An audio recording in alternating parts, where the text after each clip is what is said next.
Pagkatapos ng staycation din sa Mindoro ng pamilyang Mahalin, abay uuwi na tayo sa lupang Sinilangan sa Lubao, Batangas. Alas 6 na nga ni kami nakagayak niyan kaya inabot na kami ng sunrise. Ay alas 6 pala ang kitang-kita niyo bagang sunrise at napakaganda. Ay di aray pasadong alas 8. Ay andini na kami sa Calapan Pier. Alay hindi na nga ni ako nakapag-video at ako'y tumulog na laang. Alas 3 baga naman ang gumising kay naman na. Buti pa rin mga kambing, alive na alive.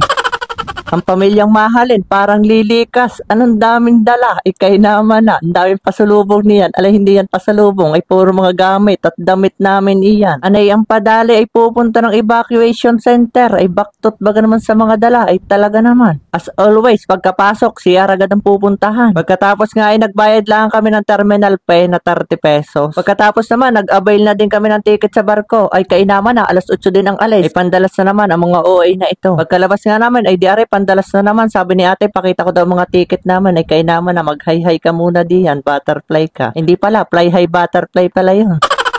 Alay, nakakaawang, nakakatuwa aring pamilyang Mahalin. Ano gandamin dala, taman si Mahalin ay talaga naman. Pinarir ata ang pagdadala ng hasaan ay kay naman na. Bale, Montenegro uli yung sasakyan namin, Santa Edita uli ata ito. Alay, nung nakita ko ari, tinanong ko agad si Mahalin, ilan ang gusto mo diyan? Iuwi na natin sa Lubao, kay naman na. Alay, piho, ay magaling pa yung mga baka at makakasakay ng barko, ay dinaig pa kayo. Aring batang ari, tuwang-tuwa at nakita na ng malaking barko, sasakay na daw siya. Ay siya, sasampa na ang pamilyang Mahalin.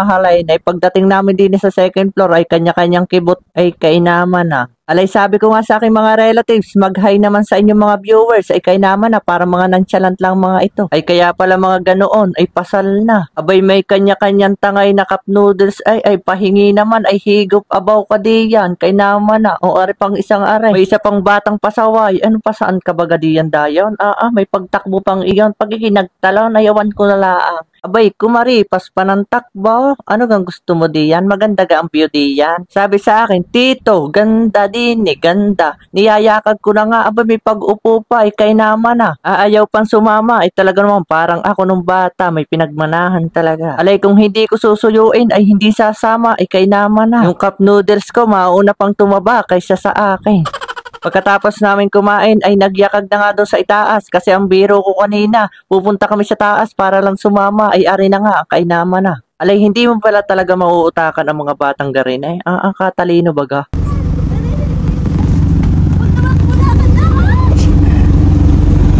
Tara na, iyan iyayakag naman ako. Pagbaba nga namin sa agdan, ayaw magpakarga. Abay, gusto siyang bumaba. Ay kainaman ay magtatagal. Ang daming nakapila sa likod ko. Ay nakakahiya naman. Sabi ko'y tulin-tulin na eh. Alay, nahiya na ako sa mga nasa likod ko. Pinauna ko na sila. At ito pa ang mga nangyari.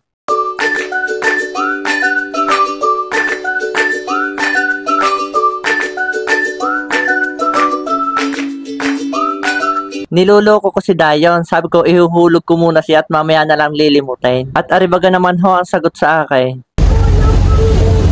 Hulog ang bibe.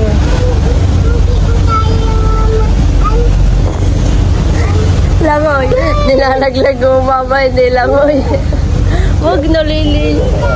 Ay, hindi kaya mama, langoy.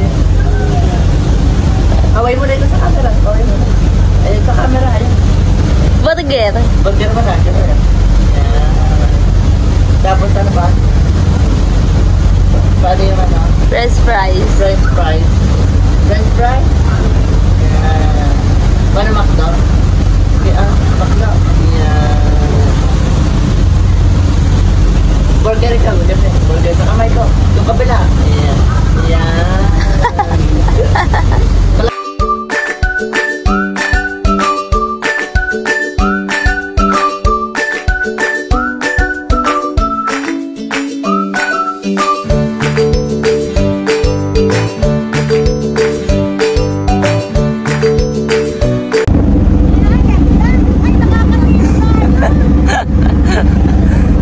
Dayon, habo-habo lang tayo. Inay, habo-habo lang kami ni Dayon.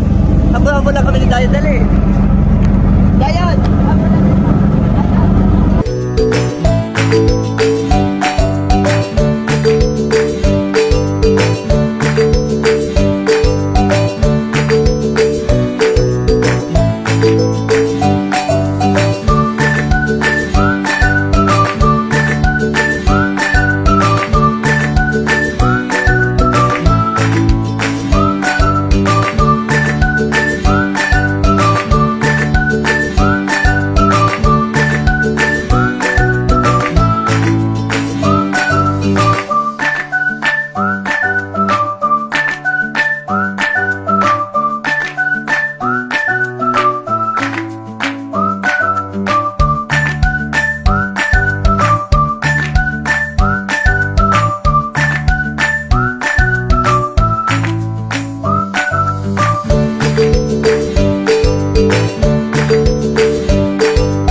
Ay di ari nga mga pasadong alas 10 ay hindi na ang pamilyang Mahalain sa Batangas Port. Abay sa lubong, ang mananalubungan. Ay kay naman na. Ani, may balik bayan? Ay talaga naman.